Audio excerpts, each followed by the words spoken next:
Very fresh good morning to all of you. We are starting chapter 5 of political science class 11th. Chapter name is legislature, and in this chapter today we will discuss about remaining power of the parliament. First है judicial power. Judicial power में क्या होता है बेटा? Judicial power में जो parliament है वो अपॉइंट करती है वाइस प्रेसिडेंट को और प्रेसिडेंट को और बहुत सारे मिनिस्टर्स को, ठीक है, और साथ साथ में जो है सुप्रीम कोर्ट के जजेस को, हाई कोर्ट के जजेस को भी अपॉइंट करने में इनका ये इंटरफेयर करती है, हस्तक्षेप होता है इनका, मतलब इनका रोल होता है. एंड इम्पीचमेंट के थ्रू जो है प्रेसिडेंट को जो है उनकी पदवी से क्या किया जाता है, निष्कासित कर दिया जाता है. इम्पीचमेंट एक महाभियोग का मता पास करके जो है प्रेसिडेंट को उनकी पदवी से, वाइस प्रेसिडेंट या फिर जो है स्पीकर और जो सुप्रीम कोर्ट के जज हैं, हाई कोर्ट के जज हैं, उनको उनकी पदवी से निष्कासित किया जा सकता है इम्पीचमेंट के थ्रू बेटा. तो वो भी पार्लियामेंट के पास पावर होती है, जुडिशियल पावर होती है बेटा. ओके. एंड इलेक्टोरल पावर कौन सी है पार्लियामेंट की? तो ये जो है वाइस प्रेसिडेंट को और स्पीकर को जो है वो इलेक्ट करता है. तो ये है इलेक्टोरल पावर. यानी टू जो पावर थी रिमेनिंग रह गई थी, मैंने आपको कल फाइनेंशियल पावर बताई थी बेटा, और कंट्रोल और एग्जीक्यूटिव के बारे में बताया था मैंने आपको. आज जुडिशियल पावर के बारे में बताया एंड इलेक्टोरल पावर के बारे में बताया. After that we are discussing about law making procedure. देखो बेटा, कानून जो है एक बिल जो है या जो भी अमेंडमेंट होती है कॉन्स्टिट्यूशन में, वो कैसे होती है, उसको अलग अलग स्टेजेस में किस तरह से निकलना पड़ता है, तो उसके बारे में बताऊंगी कि एक बिल है या बजट है किस तरह से पास होता है. ठीक है. जो लॉ मेकिंग बॉडी कैसे होती है, उसका प्रोसीजर क्या होता है. फर्स्टली जो है फर्स्ट मीटिंग में जो है बेटा, जो भी बिल होता है, जो भी बिल पास करना है, जो भी बिल पेश करना है और लोगों के लिए जो बिल पेश करना है और जो कानून बनने वाला है उसको किस तरह से फर्स्ट मीटिंग में क्या होता है उसके बारे में इंट्रोडक्शन होती है. उस बिल के बारे में बहुत सारे मेंबर्स जो होते हैं, both houses of the members present there, and introduction होती है. उसके जो बिल के ऑब्जेक्टिव होते हैं, किस ऑब्जेक्टिव को लेके वो बिल जो है वो प्रिपेयर किया जा रहा है, वो ऑब्जेक्टिव जो है डिस्कस किए जाते हैं. और परमिशन ली जाती है बिल को रिप्रेजेंट करने के लिए स्पीकर से. एंड ब्रीफ एक्सप्लेनेशन होती है उस बिल के बारे में. पूरा जो बिल लिखा गया होता है उसके बारे में जो ब्रीफ एक्सप्लेनेशन होती है वो फर्स्ट जो है बेटा मीटिंग में होती है बेटा. ठीक है. एंड सेकेंड मीटिंग में क्या होता है, फिक्स डाटा फॉर, मतलब मीटिंग के लिए फिक्स डाटा जो है वो अपॉइंट किया जाता है कि कितने लोग होने चाहिए इस मीटिंग के लिए. और पर्पस इसका होता है कि पब्लिक ओपिनियन, मतलब सेकंड स्टेज में जो है पब्लिक ओपिनियन जो है वो ली जाती है कि पब्लिक ओपिनियन जो है इस बिल के बारे में क्या सोचती है. और मेन प्रिंसिपल जो होते हैं, उसके सिद्धांत जो होते हैं बिल के, वो डिस्कस किए जाते हैं बेटा सेकंड स्टेज में. एंड कमेटी स्टेज में जब पहुंचता है ये बिल जो है बेटा, 20 से लेके 30 मेंबर जो होते हैं उसके ऊपर डिस्कशन करते हैं.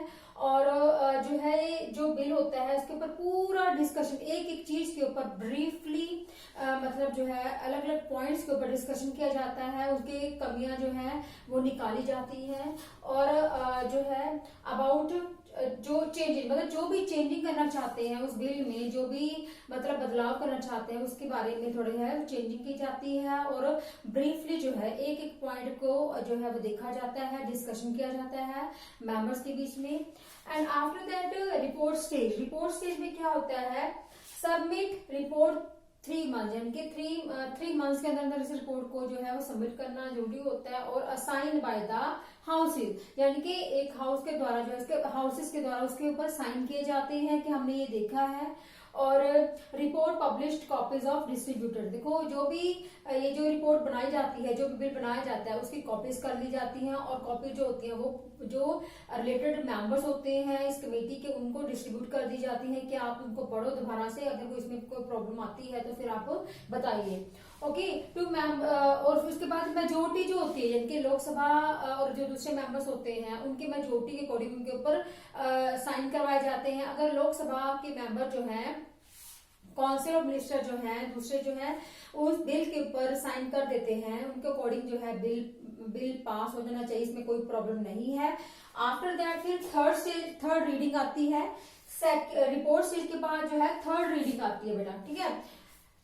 फर्स्ट मीटिंग, देन फिर सेकंड आए, फिर कमेटी स्टेज के ऊपर स्टेट के ऊपर आ गया, रिपोर्ट स्टेज आ गई, आफ्टर थर्ड रीडिंग आती है। थर्ड रीडिंग में जो है उसमें ओनली अमेंडमेंट के ऊपर जो है वो डिस्कशन होता है कि क्या अमेंडमेंट अभी इसमें की जा सकती है। ओके, आफ्टर दैट उसके बाद मेजोरिटी डिक्लेयर करती है कि ये बिल पास है। मतलब अगर वो बिल जो है पास हो जाता है, लोकसभा के मेंबर जो है उसके बिल पास कर देते हैं, वो बिल जो है वो 14 डेज के लिए राज्यसभा में पेश कर दिया जाता है। राज्यसभा के मेंबर अगर उस बिल को पास कर देते हैं तो बिल जो है वो उसको प्रेसिडेंट के पास भेज दिया जाता है उसके साइन के लिए और अप्रूवल के लिए। लेकिन अगर राज्यसभा के मेंबर उस बिल को पास नहीं करते हैं, उसमें कोई ना कोई प्रॉब्लम उनको लगती है कि उसमें चेंजिंग होनी चाहिए, तो फिर वो जो है दोबारा से फिर पूरे हाउसेस का जो है मतलब दोबारा से फिर मीटिंग होती है बोथ हाउसेस की।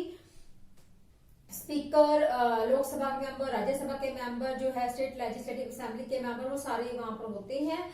ठीक है, फिर डिस्कशन होती है, फिर बिल जो है उसके ऊपर अप्रूवल दी जाती है। और अगर फिर भी राज्यसभा के मेंबर उस बिल को मतलब जो है पास नहीं करते हैं, उसमें कुछ ना कुछ उसको कमी लगती है, तो वो बिल जो होता है वो प्रेसिडेंट के पास अप्रूवल के लिए भेज दिया जाता है। लेकिन अगर ऑल ओवर जो पावर देखी जाए, वो सारी की सारी पावर जो होती है वो लोकसभा के मेंबर्स के पास होती है, प्राइम मिनिस्टर के पास होती है और कॉन्स्टिट्यूशन मिनिस्टर के पास होती है बेटा। इतनी पावर प्रेसिडेंट के पास भी नहीं है। और आफ्टर दैट जब बिल जो है जब दोनों हाउसेस में से निकल चुका होता है, तो बिल को जो है फिर प्रेसिडेंट के पास भेज दिया जाता है उसके अप्रूवल के लिए। अगर प्रेसिडेंट जो है उस बिल से सेटिस्फाइड है तो वो मतलब जो है वो बिल एज इट ही पास हो जाता है। लेकिन अगर उसमें अगर कोई उनको प्रॉब्लम लगती है कि इसमें डिस्कशन दोबारा होना चाहिए, ये पॉइंट जो है मतलब जो है अमेंडमेंट करनी चाहिए या फिर कुछ करेक्शन करनी चाहिए, अगर वो ऐसा सोचता है तो अपनी सजेशन जो है प्राइम मिनिस्टर को दे सकता है। लेकिन अगर फिर मतलब उसके पास पावर क्या है कि वो 28 डेज के लिए अपने पास बिल रख सकता है। मतलब जो प्रेसिडेंट है 28 डेज के लिए अपने पास बिल रख सकता है, उससे ज्यादा उसके पास कोई परमिशन नहीं है, बस उसके साइन चाहिए होते हैं। और आफ्टर दैट जो है वो बिल जो है दोबारा फिर कमेटी के पास भेज दिया जाता है। और लोकसभा के मेंबर अगर चाहे तो उस बिल में वो संशोधन कर सकते हैं, वो चेंजिंग कर सकते हैं, वो रिफॉर्म कर सकते हैं जो प्रेसिडेंट ने बोला है या राज्यसभा के मेंबर्स ने बोला है। अगर वो नहीं करना चाहते तो बिल एज इट पास हो जाता है और पब्लिक के लिए जो है वो मतलब जो है पास हो जाता है और अप्रूवल मिल जाती है। तो ये जो है सारे का एक बिल को कब कानून बनता है, तो इन सारी स्टेजेस के ऊपर से निकलना पड़ता है। फर्स्ट है फर्स्ट मीटिंग में, second committee stage, report stage, third reading and bill in the other house में जब भेजा जाता है लास्ट में, उसके बाद जो बिल है जो पास हो जाता है। मैंने आपको मनी बिल और ऑर्डनरी बिल के बारे में बताया था। मनी बिल जो है फाइनेंस मिनिस्टर के द्वारा लोकसभा में ही पेश किया जाता है और जो है जो ऑर्डनरी बिल होता है कोई मंत्री जो है उसको पेश कर सकता है, किसी भी हाउस में उसको पेश किया जा सकता है बेटा। ठीक है, तो ये जो चैप्टर है आपका मतलब ये चैप्टर आपका कंप्लीट हो चुका है। इससे रिलेटेड जो नोट्स है मैं आपको सेंड कर दूंगी बेटा। और इस चैप्टर में आपको बहुत सारे कार्टून दे रखे हैं, आपको 3 कार्टून दे रखे हैं इसमें बेटा। ठीक है, देखो फर्स्ट कार्टून जो है इसमें आपने देखा है कि जवाहरलाल नेहरू और उसके साथ मंत्री हैं बहुत सारे। तो ये जो फर्स्ट कार्टून है इसमें ये क्या शो कर रहा है कि ये जो कार्टून है वो रिप्रेजेंट कर रहा है council of minister led by the prime minister, यानी कि प्राइम मिनिस्टर के द्वारा जो है वो लेड किया जा रहा है। ये मैंने आपको कार्टून जो है आपको बता भी दिए थे, डिस्कस भी कर दिए थे बेटा आपको जब मैं पिछला चैप्टर आपको करवा रही थी। ठीक है, second what message does the cartoon convey, इसमें क्या कन्वे किया गया है कि जो प्राइम मिनिस्टर है वो head of the council of minister होते हैं और which is sometime bound by the words of the prime minister, और वो प्राइम मिनिस्टर के वर्ड्स के प्राइम मिनिस्टर बंधे होते हैं, प्राइम मिनिस्टर के अकॉर्डिंग उनको काम करना पड़ता है। तो फर्स्ट जो है ये वाला कार्ड मैं आपको इसकी इमेजेस शो जो है सेंड कर दूंगी बेटा। ठीक है, आपने इसको पढ़ना है, देखना है और फिर अपनी नोटबुक कंप्लीट करनी है।